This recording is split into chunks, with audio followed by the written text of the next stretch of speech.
Hi everyone, my name is Llana and I'm here to present my paper called Dancing in Fissures, Embodied Practices in Animation to Communicate to the Decolonial World.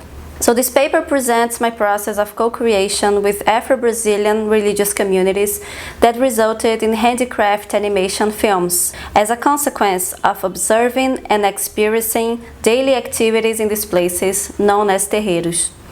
So terreiros are areas where Afro-Brazilian religious practices and rituals are made. They have particular relation to plants, to animals, to water, to the ground, and to the body, which is the central element, for it makes the connection with gods and goddesses through dance.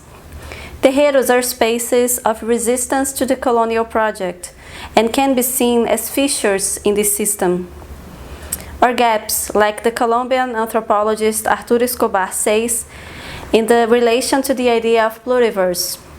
The colonial project wants to be dominant, universal, but there are holes of cultural difference. It's not possible to comprehend them, nor even to recognize them, just by looking from outside. To perceive a gap, a fissure, you have to inhabit it.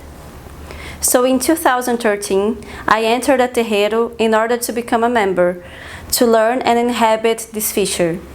I was a beginner, I was not initiated, but I took part of daily activities like the preparation of rituals and parties during a couple of years. We don't learn anything through words or conversations. Everything is learned through pure observation of older members and practice.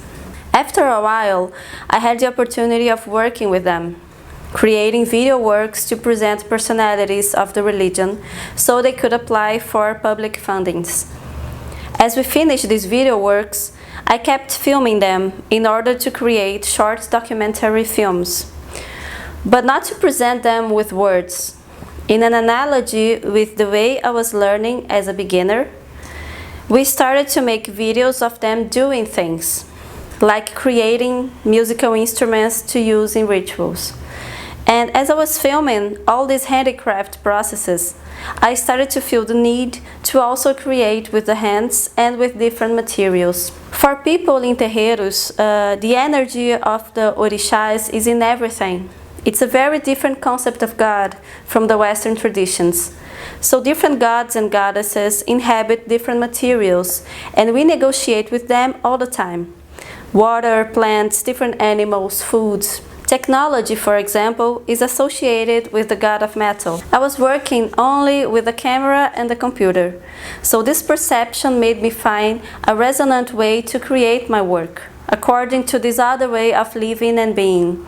I started transforming video frames in drawings made with charcoal and watercolor, so the work felt closer to what was being communicated. In the animation called Acolhimento that I did with Makota Rungindala, there were made over 1,000 drawings.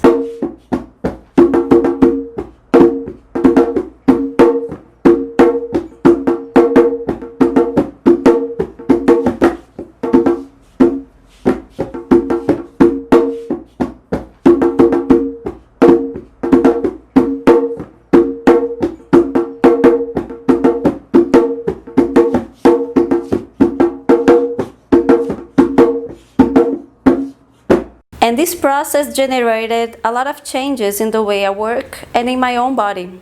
As the sociologist Richard Sennett exposes in his book The Craftsman, as we do a handicraft activity, because of the repetition and anticipation of the reactions of the materials, we develop an embodied knowledge in which a part of our actions are automated, like the body knows what to do.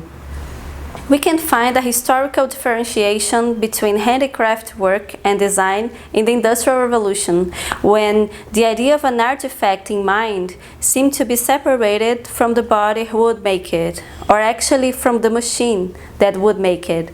English writer John Ruskin was emphatically critical to this separation, to this alienation of the body from the means of production. The anthropologist Tim Ingold also criticizes this model of creation in Western society, in which form is seen as a project in mind, imposed over an inert and passive matter. The separation of making and designing, therefore, could cause an alienation of materials and consequently of the own body. So to conclude, I would like to quote the Brazilian educators Luiz Antônio Simas and Luiz Rufino. We are inheritors of decapitated mentalities. Western traditions have long cultivated the bad luck of having their heads dislocated from their bodies. We don't recognize nor even credit the perspectives coming from the body. This is a free translation. So there are different layers of participation in this work. There is the work with other members of Terreiros. There is the work with different materials and different techniques, and therefore different gods and goddesses. And there is a work with the body and different parts of it, the hands, the gestures, the dances, the feet. I think it's interesting for designers and artists to consider these other kinds of participation in the creation of works, especially if the work is related to pluriversal practices which escape the dominant model of thinking and living. The technological progress presented today with digital ubiquity represents this dominant model. This work reveals, then, a clear political dimension. It's hard to criticize digital technologies nowadays because of the pandemic, since several activities became digital in order to keep existing. The threat of having them digitalized for good, that's the thing we should worry about.